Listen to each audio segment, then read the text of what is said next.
Okay, here's the thing. I started to work on the top 10 greatest games I bought in 2012 with videos sometime after New Year's. I'm not entirely sure as to when it was, but I've been working on it on and off for a very long time now. It is now September, the 9th of the 12 months of the year, so I do feel I have kind of missed the mark on the whole thing, and I'm not even halfway done with it. However, since I do intend to make a yearly tradition of these videos, I still want to let you know the games on the list. So here's what's happening. I'm remaking this list with all the games still on the spots I assigned them, but with a much more simplified script and keeping the still images instead of putting in videos. This won't be anywhere near as good as I originally intended, but here's the top 10 greatest games I bought in 2012. Number 10. Now this is something I weren't really expecting. Whenever people say, just because a game is hard doesn't mean it sucks, I always add, but that doesn't mean a game can't be hard to a fault. So games like Battletoads or Ghosts and Goblins seriously bug me. I still don't know why I got Super Goose and Ghost, essentially a 16-bit version of Ghosts and Goblins, but it's actually a lot of fun. Hard as hell to be sure, but it feels more rewarding than the games I mentioned earlier, so I certainly don't regret buying it. Number 9. Gremlins 2! It's a movie I never saw, but who cares? The game is awesome. The basic concept is, what if we made a game like the overhead parts of Super C, which hasn't been released yet, and make it a lot better? And they did! It's not all that long of a game, but it makes up for it by being quite difficult. Mostly this is done through rigid level design, aka the right way. But there are some things that bother me, mostly the shops. You buy one thing, and then you're kicked out, no matter how many marbles you have. Aside from that, great game, totally worth it. Number 8. Okay, here's the thing about my experience on Super Mario 3D Land. When I first played it, I loved it. Thought it was one of the best Mario games ever. It was so much awesomeness packed in this one game. That feeling lasted until about a quarter into the game. That's when I realized just how safe the game was. Not bad, mind you, but just very formulaic and without any real innovation or originality. That doesn't make the game bad, because it's not. It's a good game, and it is worth purchasing. But compared to, say, the Galaxy games, it doesn't hold a candle. Neither does New Super Mario Bros. For the DS or Wii, so they're guilty of the same thing as this one.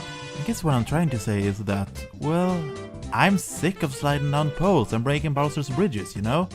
I still enjoy the game, but I won't revisit it anytime soon. Here's hoping Super Mario 3D World will impress me more. Number 7.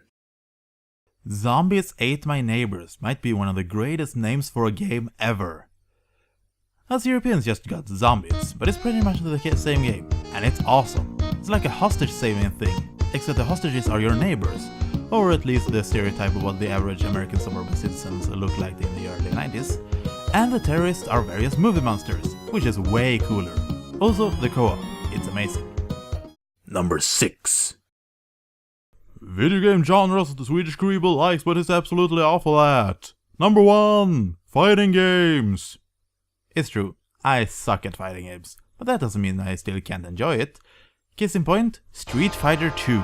I've had tons of fun with this game already, and I will probably keep having tons of fun with it in the future. But whenever playing it by myself, I always scale down the difficulty to the easiest setting, and I'll still have a hard time against Vega, Sagat and Bison. That's how bad I am.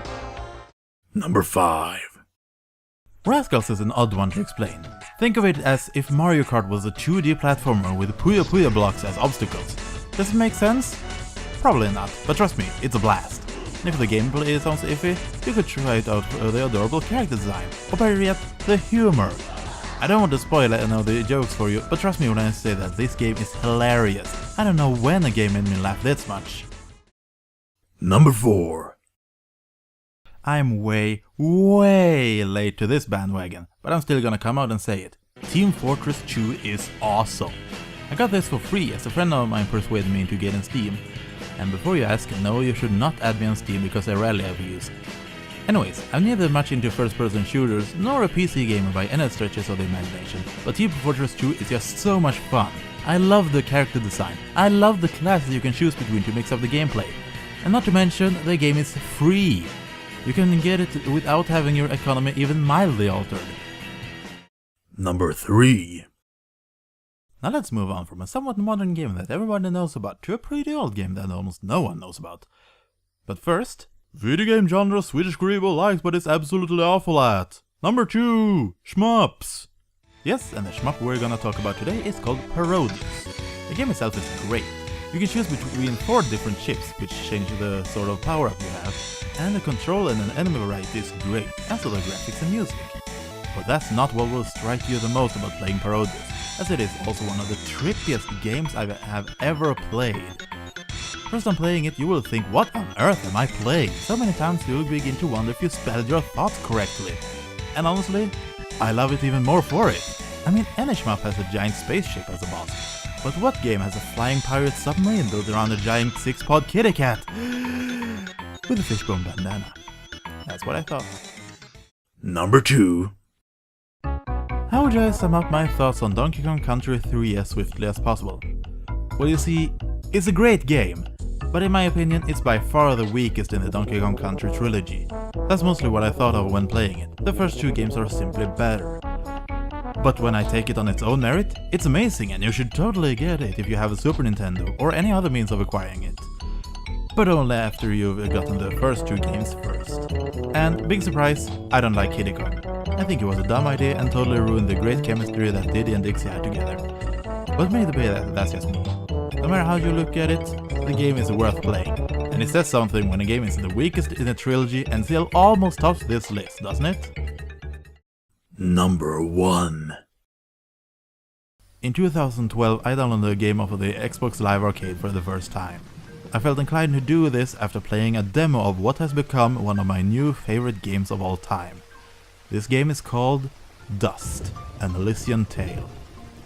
I don't even know how to properly explain just how awesome this game is. The graphics, beautiful. The music, gorgeous. The gameplay, a marvelous blend of Metroid-style exploration, hack-and-slash combat, and a great leveling up system. The story, do not want to spoil. Some people have issues with furries, and if you're one of them, fine, consider Parodius your number 1, as you'll have issues with Donkey Kong too. But if you're not bothered by that, which you seriously shouldn't be, you owe it to yourself to check out the demo at least. I can't promise it'll set your world on fire, but I thought it was absolutely amazing. So it easily tops my list of the greatest games I got in 2012.